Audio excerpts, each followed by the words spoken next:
All right, we are live. Hello and welcome back to a SeedPod podcast. We are back again. We are back. We are on episode 8. Wow. Episode 8. Where has the time gone? Yeah, we're trying to do every other week now, and sometimes life hits us, but You know it does. we do the daily Bible reading, so we're hoping we're putting out content for you guys that you guys enjoy and like. And once again, if you ever have any questions you want answered, Please. ask and you shall receive. Tell your friends. We think this is a good way, our daily Bible readings, to go through the Bible without, being particularly heavy, but catching the essence of what it is in practical ways. And good way to just read through your Bible. Yeah, very good way. And we're on Jesus, so you can't go wrong with that. Nope, that's awesome. We're going to, one second, I'm going to make sure we're live and actually, okay, we're live and the sound is on. So this is live stuff right here. This is live stuff. This is what it looks like. So we are live and we are doing well. So what we're going to do today, we kind of changed what we were going to do. We were going to talk about foreknowledge and predestination. Which eventually we'll get to that. Yeah. But this is more needful. Yes, and I've been gone the last couple days helping my parents move, so we're getting to this now. I know we're a couple late in the game, but hopefully add something to the overall conversations going on. I hope so. That will be helpful. It fits, doesn't it? So we're going to talk about Will Smith. Who? Will Smith smacking what we used to say the braces off of Chris Rock. He referred to it a little differently, but Yeah. then he's Chris Rock. So. Chris Rock, for being such a small dude, I'm going to say this to... He's like 5'9" or something. He took that smack like a man. Oh, man. Will's a big dude, and he played Muhammad Ali, so he probably knows how to slap. He did, and he works out a lot. And so what we're going to do is we're just going to kind of analyze the clip a little bit. We're not going to overanalyze it, but we do want to have a conversation about Everybody else talking about it. A lot of people are talking about what Will Smith did, which is what we want to talk about. But I also want to kind of talk about what Chris Rock did, too. And what is the Christian's response in all of this? Joking, retaliation. He sort of turned the other cheek, didn't he? Yeah. So let's go ahead and watch it. I'm going to pull it up here. Okay. So we're doing this live, so if something goes wrong. Okay. And you may or may not be able to hear. Let me turn desktop audio on just for a second. Okay. And let's see if this goes. If you can't hear it, I'm sorry, but you can at least see it, and you've probably heard it. Well, more than once. If you haven't heard it, get out of your hole. Where you been? Okay. Jada, I love you. G.I. Jane 2, can't wait to see it. All right? Yeah. See, so here's the first thing. Will Smith thinks it's a funny joke. His wife's laughing. The lady behind him's laughing. Yeah. Right, at first. And then Jada, I think it hits her. Yeah, she's like, he's talking about my condition. Yeah, and she does have a condition where she loses her hair. He makes fun of that, G.I. Jane. So what That was a nice one. Okay. I'm out here. Richard. Oh, Whoa. wow. That's a sucker punch. It was. And we won't continue to play the clip because of It gets a little... what happens afterwards. But let's talk about that for a second. Let's do. First, you've got Chris Rock. You're at an event. First of all, I would have never even known these Oscars were going on if this event didn't happen. No, I wouldn't either. I go back to Bob Hope, so I've been out of it for a while. Yeah, and all of these events, the Oscars, the Emmy Awards, All that. it's all built around the host. I don't know when they started this and why they started this, of making fun of absolutely everybody that's up there. That's right. Bob Hope would do a little bit of that, but he's a classy guy. Yeah. He did a lot of social commentary, political commentary, but he knew how to do it with class. Yeah, and so first I want to talk about joking, and I want to talk about. Have you heard the one about? No. Yeah, I'm not going to start talking off of jokes. One, I think jokes can be appropriate. I believe they can be. In fact, Jesus practiced Semitic humor, when we know what that is, in the beam in the eye and all that kind of stuff. Yeah. And they would have had a good laugh at that because their humor was a little different from ours. So it can be arresting, disarming, you can make a point. It can be funny. Well, it's like, so, there's a lot of people who make fun of Christians, right? They make fun of our theology, the funny guy in the sky, right? And once again, if they're trying to prove a point, what you use, sometimes you'll use humor or you use a joke to see the foolishness of someone's argumentation or the foolishness of what someone believes. But once again, joking is supposed to, I believe, stay in the realm of, let's say me and you disagree on something. Yeah. I make fun of what you believe, but we are still, you understand that I'm not making fun of you, I'm not trying to hurt you. Not personal. But I'm wanting you to see the logical end in the way of humor. Reduce it to its absurdity. Yeah. And if there's an absurdity there, that's fair enough. Yeah, so, kind of like satire. Babylon, Yes. the Babylon Bee. Yes, yes. The Babylon Funny Bee stuff. is a group of, sometimes I think they go too far. I think they do, and sometimes people think they're being serious when they're not. Yeah, and you got to read satire for satire, right? And I think there is satire even in scriptures. I think there is sarcasm in scripture. I think there's humor in scripture. All of those things can be appropriate to Yes. teach truth. But there are times when joking can not be appropriate. And amongst friends, even, I've got a group of friends, and I'm a joker, right? I like to poke fun. Me and my brother my brother all day yesterday, we were helping my parents move. We were making fun of each other. Come on, weakling, come on, you can lift that. Making fun of each other, how much they were lifting. My dad has this hill. He has a secondary garage, and you've got to go up this hill to go up to the U-Haul, and it's a pretty big hill. Well, we had this cart we would put things on, but the things would tip. So one person had to just stand to make sure nothing tipped and fell over. So the one person's straining and pushing it up this big hill, and the other person's just kind of like, you bust each other's chops a little bit. Yeah. But everybody knows, nobody actually thinks, the context. The context. My brother isn't actually weak, but when he was doing less of the work, you wanna make the jab. Yeah. But even that, you catch someone on the wrong day, even your best friends, you joke every day, you catch someone on the wrong day in the wrong context, and what can even happen in that? It can go wrong. So we need to be discerning. Discerning. Don't just let it fly. Yeah. Have some sense about it. So Chris Rock, though you make fun of things, conditions that people can't help. Conditions that people are struggling with, unless they're joking about it with themselves. Like, there's a guy on Dry Bar Comedy that I like to watch. Dry Bar Comedies are great. If you like comedy and you like clean comedy, there's no cursing, there's no swearing, there's no, they don't go too far. There are times where maybe, if your kids could watch or not, that may be up in the air. But there's a guy who deals with autism. He deals with Tourette's syndrome, and he's a comedian. And what he does is he makes fun of himself. He's allowed to. Why? Because it's himself. Yes. And so he's there. But if I were to get up and make fun of autism and someone with Tourette's, that would be inappropriate. In fact, sometimes I think folks with maladies, if it's somebody that shares them, it's almost a release to make a little bit of humor about it. Yes, and when someone who struggles with it is making a humor about it, what it does for me is it makes because sometimes when you see someone with a disorder that you don't know how to it's awkward. It's awkward, but you don't know how to associate with them. You don't know how to relate to them. And when you hear them in a humorous way to basically say, hey, I'm just a regular dude. That's it. I'm just a regular guy. It helps everybody else to deal with them. Yeah, so that's appropriate. Invites them in, right. It helps. It's you don't need to go read a book on it all the time. Go listen to someone make a joke about themselves. And you're like, okay, these guys are people that want to be treated like people. I'm dyslexic. Yeah. And every once in a while, I'll go dyslexic. Yeah. Because there's some funny things about being dyslexic. It is, You just don't know. And so once again, there is an appropriateness to jokes, but the Bible does actually speak to joking. It has restraints on it, and well, Mr. Rock. Yeah. Those kind of comics and that kind of culture basically know no bounds. Yes. Anything's fair game. Yeah. Well, anything isn't. No.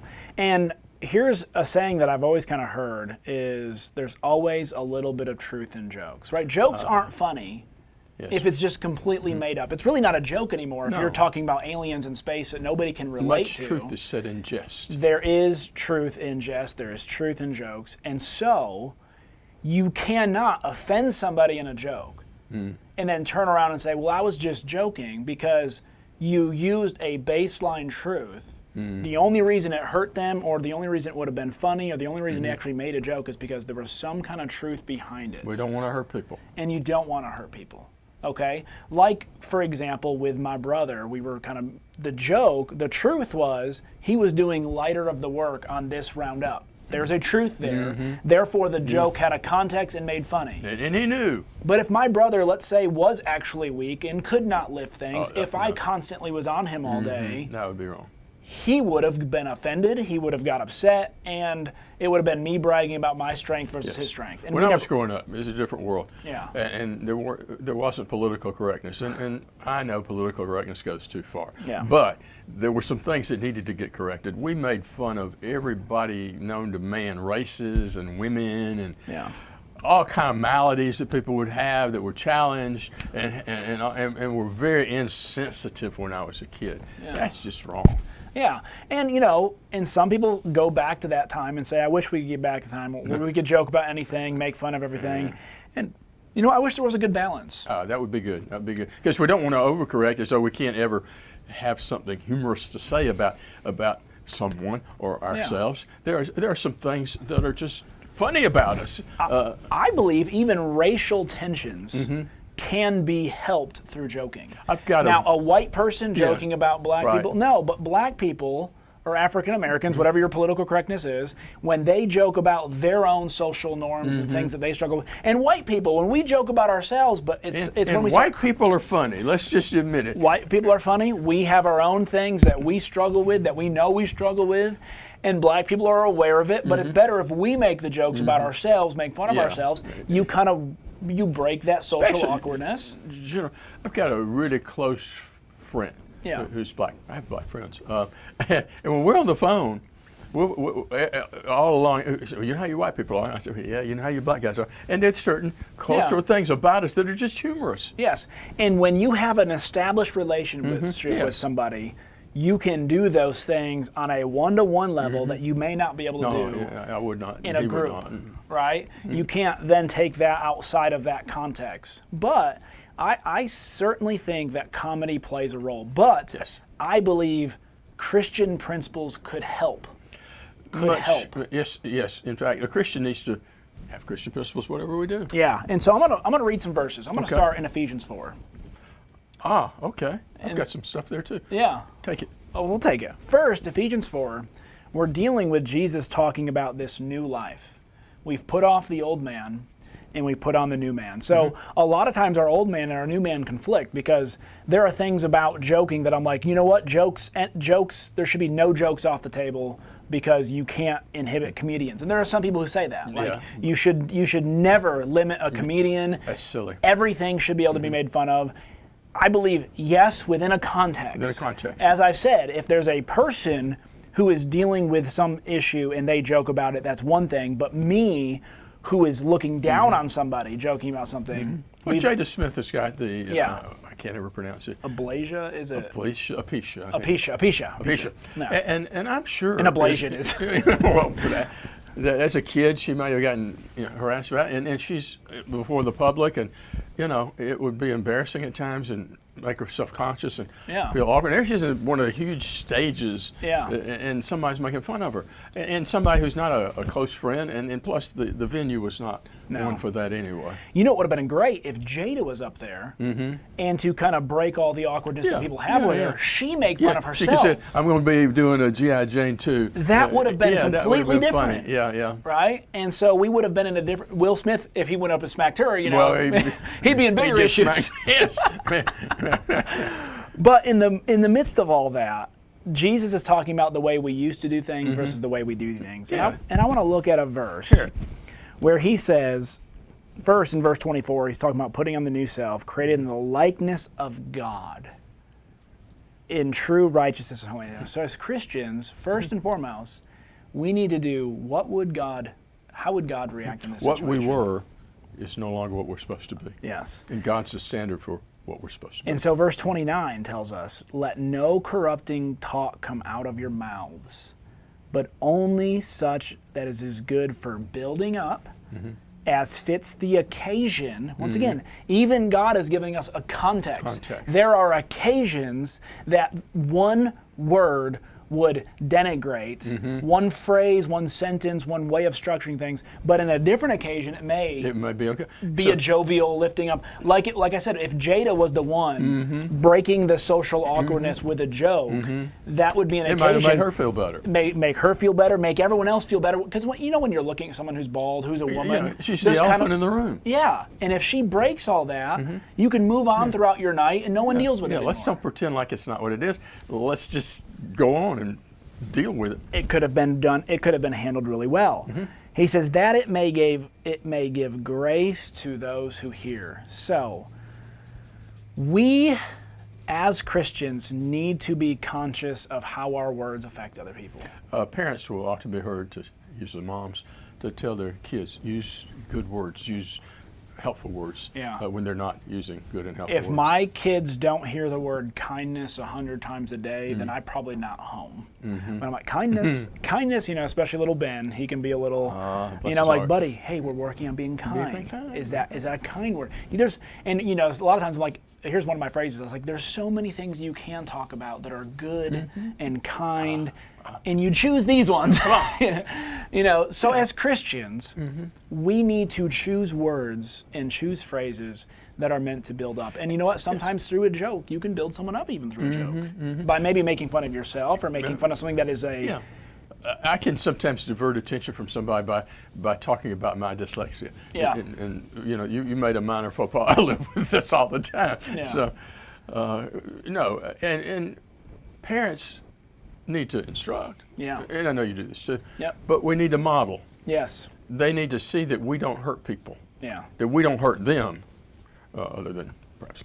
But we're not trying to exploit people. We're not taking advantage of their weaknesses, for a laugh. They see that we have some integrity. Yeah, because it also says this, because a lot of times when you're joking someone and you're actually meaning to bring them down, it's usually out of bitterness, wrath, you're angry, you're jealous. And here's what he says, the next verse is, do not grieve the Holy Spirit of God, but by whom you were sealed for the day of redemption. Let all bitterness and wrath and anger and clamor and slander be put away from you, along with all malice. When he says all slander, a lot of jokes are slanderous. Yeah, they're designed to hurt in a sort of a not so thinly veiled way. Yeah, and they're disguised with, well, I was just joking. If you're slandering, even in jokes, as a Christian, I'm sorry, you may have crossed the line. Yes. Again, Christians, we don't want to be prudes. No. We don't want to think that political correctness is the answer to everything. There are some things that need to be talked about, and there's some things that can be seen in the right light as humorous. As we human beings accept the fact that we're human beings. Absolutely. I mean, even Jesus, when he's talking about, in the context you brought up with the plank in the speck, later he says, don't cast pearls before swine. So there are judgments that need to be made. There are times where, hey, this man, this person, the Pharisees, they were swine. They're a brew of vipers. Yes. As said. So we're not talking about never offending. No. But the offense needs to be in the occasion. Yes. Within a context. Without malice. Without malice. Jesus first tried to save the Pharisees. Exactly. Help them. He taught them. He wanted them to be a part. He could have never influenced Nicodemus. No. He could have never influenced other people. Paul eventually got kicked into that. Yeah, we talked about in Mark, there was one of the leader of the synagogues who came to Jesus to heal his son. And if Jesus just hated Pharisees for the sake of Pharisees or hated religious leaders, because in today's world, we hate Pharisees, we hate religious leaders. Republicans, Democrats, whatever, Russians, we or hate vice people versa, just Americans. because of what they're affiliated with. And Jesus took people on an individual basis. I was in New Zealand for 3 years, and I had a propensity for wrecking the automobile by driving the wrong side of the road. It was never my fault, let me tell you that. So one of the times my car's in the panel beaters, which is what they call where you take your car. And I'm getting a cab from the house. Yeah, I'm just saying if you have any comments online. And when I get in the cab, Evander Holyfield has just knocked a New Zealand guy out when the referee said stop when his fist is about 6 inches away from the guy's jaw, which he couldn't possibly do it. Yeah. And so Americans were a little upset about that. Yeah. Because Evander would have probably won a gold medal. And so I get in the thing, and New Zealand's a little big country, great country, but they think we, Yanks, those Yanks. So I get in the back seat. And he says, "Oh, it's Yanks. They got to have everything. You got to have everything." The referee said, "Stop." I mean, he's just really going to town on Yanks. And he said, "Where you going, mate?" And I tell him, he realizes, well, he said, "I don't mean you." And he didn't. He really didn't. Yeah. It was a class thing. Well, I'm from New York, speaking of Yanks. Well, I'm an actual you Yankee. are a Yank. I'm a Yankee, from New York. You were from the South. Atlanta, of all things. I've got one of my best friends, Jonathan Wheeler, who's one of my best friends. He's from Alabama. I mean, my wife's from Alabama. Alabamians and New Yorkians, as we're going to use, New Yorkers, they go at each aren't other. Supposed to be able to come together, right? Because I'm from the North and I have all these ideas and philosophies. You know how, and I can make fun of myself being a Yankee. And now living in the South, all the Southern friends that I have, I've taken in some of the Southern traditions, we'll say, but I also know how to go, you Southerners, but everyone knows what I mean. Oh, yeah. And it's not meant to denigrate, and they make fun of me for being a Yankee, but once again, we have a relationship, there's a context, and there's an occasion. There are times where I could use a Southernness, and all Southerners are stupid. Yeah. Right? And you guys are just some stupid. attitude. With some attitude, and it may be in an occasion where I think I'm right and someone else is wrong. I'm like, you're just a Southerner. You're stupid. What do you know? What do you expect? Yeah. That is not okay. No, I've crossed a line. So there's a context. There's an occasion. Ephesians 5:1, I think, continues this discussion. Yes. Ephesians has a lot of things sprinkled in there. Yeah. Because especially the latter part, when we're supposed to respond to what God's done for us, and it's all full of everyday life, how people get along with each other, types of things. Yeah. In speaking of 5:1, Yep. what about 4:32? Oh yeah, I was going to read that too. 31 and 32. Let all bitterness and wrath and anger and clamor and slander be put away from you, along with all malice. Be kind to one another, tender-hearted, forgiving each other, just as God in Christ also have forgiven you. Therefore, be imitators of God as beloved children. So we have a character, and as you pointed out, Jesus used some humor. Yeah. And there's nothing wrong with it in and of itself, but we got to be careful that we don't make it be something it has no business being. No. And, that very next verse of what you just read, and walk in love, just as Christ. Love you. Once again, we are being imitators of Christ, and if we are Christians, we have been made new creatures. We are ambassadors for Christ. We represent Christ. So everything we say, guess who it reflects upon? Christ. Yeah. The log and the speck. Yeah. That's humor. That is. And it's not because he hasn't taught things that the Pharisees couldn't have picked up on and not been that way. That's how they were. So it's kind of like somebody come up and say, "Hey, everyone, come here. Yeah. Here's what, I got to tell you, this is what you look like. You're like you're walking around with dragging a log in here. How we criticizing Fred over here. Fred's got this little big problem. You got this giant one over here, you're not even looking at it. You need to stop and think about that." And that imagery helps us. The absurdity of it. The absurdity helps us go, oh, that's what I look I didn't, and it's sometimes we don't even know how we're behaving. Like when Nathan confronts David. Yeah. David doesn't know he's the man in the story. No, he gets sucked right into it. He gets sucked into it. They have an equal anger, and Nathan goes, "You're the guy." You're the guy. And he realizes immediately. He owns so there it. are tactics to help us, but once again, he was trying to build David up. He wasn't just trying to point out to David what he did wrong and slam him for it. No. He was trying to say, here's your opportunity to motive has repent. a lot to do with it. Here's your opportunity to change. And fortunately, he took advantage of it. He did. And as we keep reading, it's going to give us all these kinds of stuff. He says, walk in love as Christ loved us, gave himself up for us as a fragrant offering and a sacrifice to God. He says, let sexual immorality and all impurity or covetousness must not even be named among you as is proper among saints. So there's a proper way saints ought to conduct themselves. And look at the next verse. Ought to be distinct. Read it for us. There would be no filthiness or silly talk or coarse jesting, which are not fitting, but rather giving thanks. Now, the ESV says crude joking. Joking. And I think that will help us in this that probably helps context. us better than coarse jesting. Yeah. And everybody knows what we're talking about there. Yeah.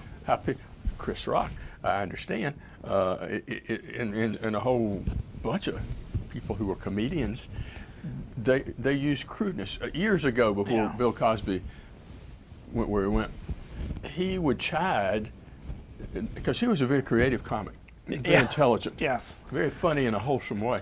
And he would say, all you got to do is go out there and say the F word, and people are going to laugh at you. You need to fix it up. And he was right. Absolutely. Absolutely. And so, okay, so we talked a little bit about the joking side. Yeah. We talked a little bit about Chris Rock. Yeah. We talked about maybe his joke could have been handled better. But once again, there is the context of that entire show is knowing you are going there to be made fun of. Who doesn't know that if that's you what he's show gonna up do? there, you are willingly subjecting yourself to the butt end of a joke. I'm sure, I didn't watch it, but he's doing similar things. And plus, if you look at the clip, Will and Jada are both laughing at it when he does it. And it's funny, if I watch, so what I decided to do was go watch a couple extra clips of Chris making fun of other people. You know what funny Will and Jada are doing when Chris is making fun of someone else? They like it, they are laughing. They're laughing. But when it gets turned on them, They don't like it so much. they don't like it so much. Once again, there is a, hey, we're recording. My grandmother would say, you can dish We're it out, recording but you live. can't take it. Yeah. You can dish it out, but you can't take it. What's good for the goose is good for the gander. So Yeah. many old sayings. Hi, honey. That's my wife. Another thing, if you can't stand the heat, well, Get out stay of out of the the kitchen. kitchen. And once again, if you're going into a place, Knowing what you're going into. knowing what you're going into, you've got to expect it. Doesn't make what Doesn't make it Chris right, Rock, but all right. You knew what you were doing when you went in. Yes, true enough. So, Will. Now, One of the most popular entertainers in the world. yes, and I have mixed feelings here. Kind of do. Here's why. I can take jokes about myself a whole lot better than I can take jokes about my wife. There's something about, now once again, I'm not going to get into Will and Jada's relationship right now. They are going Let's through. just say it has questionable things. It has questionable things about it. It is kind of tumultuous. It is themselves have some So friction. he may be particularly on edge. So he's on edge about it, okay? I get it. But when someone makes fun of my wife, there is a side of me that I don't like that tends to bubble up. Yeah. Doesn't mean I always go up and just rock someone in the head. But No. anger can be dealt with in a good way. He could have responded to that in a way that would have been very good, maybe made Chris feel, oh, I'm sorry, I didn't realize that. Yeah. There would have been better ways to express his anger or his feelings toward his wife. It's not wrong to feel about her that way, but how you express it is the problem. In that same context of Ephesians, verse 26 says, be angry and do not sin. Meaning, anger, God gave us anger. It's not God wrong to has be angry. God has Exactly. anger. And what anger does is it lets everybody know that what is happening right now is inappropriate. Yes. Or it's gone wrong. It's gone wrong. Jesus is turning over tables. Yeah. We can't have this. And so anger is appropriate. Will had a right, in a sense, to be angry. Yes. How he handled his anger was a sin. Going up and punching someone in the face, slapping someone in the face. He pulled no punch. I don't believe for a moment it was staged. I really don't either. With Chris's reaction going... If it was one of the most realistic stages it's ever been. And once again, they're both actors. He smacked him. They're both actors, so they know how to act, and you can get in all that. But we're gonna look at this as if it's a real event. Okay? And so he got angry. And once again, if it's all stage acting, Will's lost a lot of credibility through all of this. Yes, He's this put has his not been good credibility for him. on the line. His Oscar's on the line. If it was stage act, his Oscar's on the line. If he'd have just stood up and said, hey, man, she can't help it. She's got a disorder, and just sat back down. Yeah. That would have diffused, it wouldn't have been funny anymore, Yeah. and he would have defended his wife, and life would have gone on. He could have even turned the joke around, and he could have made Chris feel real bad. That's okay. I mean, if you're gonna dish something out, you can make someone feel, because once again, the anger was appropriate. You made someone angry. Turn it around, make them feel a little guilty for making you feel that way. Yeah, that serves the purpose much better. And then you can work it out. Then you can say, you know what, Chris can come and okay, give him a you chance know, to even play, apologize. yeah, that's give him a okay, chance okay, to, it's all right. and then it gives Will and Jada a chance to be to extend forgiveness. And explain the situation. Christ-like manners, all around. But looking to find it in a setting like that No. is remote. Again, what you said, once you join in with that kind of culture, you're going to encounter all kinds of things that would not be Christ-like and put you in an awkward position. Yeah. And, Romans 12 tells us to repay no one evil for evil. If your excuse for mistreating or harming somebody is they harm me first, sorry, repay no evil for evil. No. If they disrespect you, let them disrespect you. And that's what's behind so much of this. You hurt me, I'm going to hurt you. Yeah. You hurt me, I hurt you. Now, but give thought. Watch this. Repay no one evil for evil. This is Romans 12:17. But give thought to do what is honorable in the sight of all. If Will would have sat for a moment and thought, you know what, I can take this and make this a teaching moment. A teaching moment for everybody. You know what? This could have been a good opportunity to talk about how the Oscars and how these events have come. Like, you know what?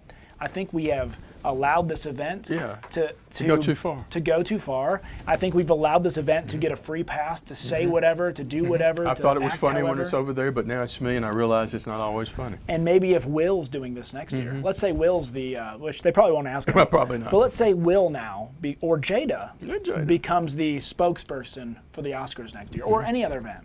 You think they'll think twice before making their jokes go too far? One would hope.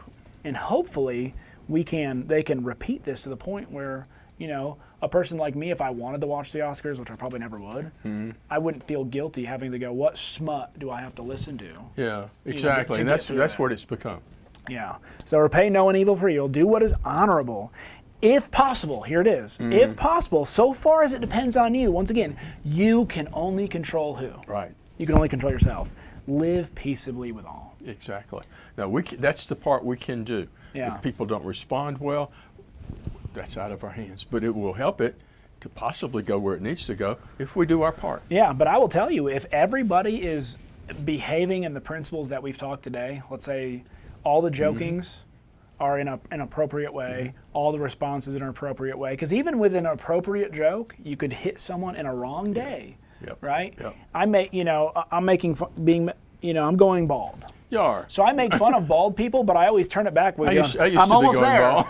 bald. I make fun of bald people now, but I'm like, hey, I'm joining you. So it's not that I'm thinking bald people are, because I'm going to be there. I'm going to be and there. You are. And that's, but you can catch someone on the wrong day where let's say they woke up, they looked in the mirror, and they really they think they themselves look horrible and horrendous because they're losing hair.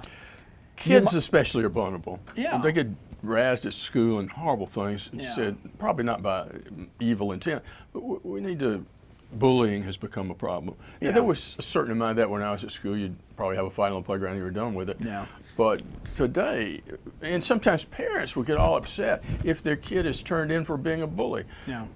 That kind of behavior, we as parents need to make sure we do all we can to help our children to be nice and kind. Absolutely. And I want to read one more verse in Romans 12, and then I'm going to, everything you have to bring up. No, you're pretty well covered. So, verse 19, beloved, never avenge yourselves.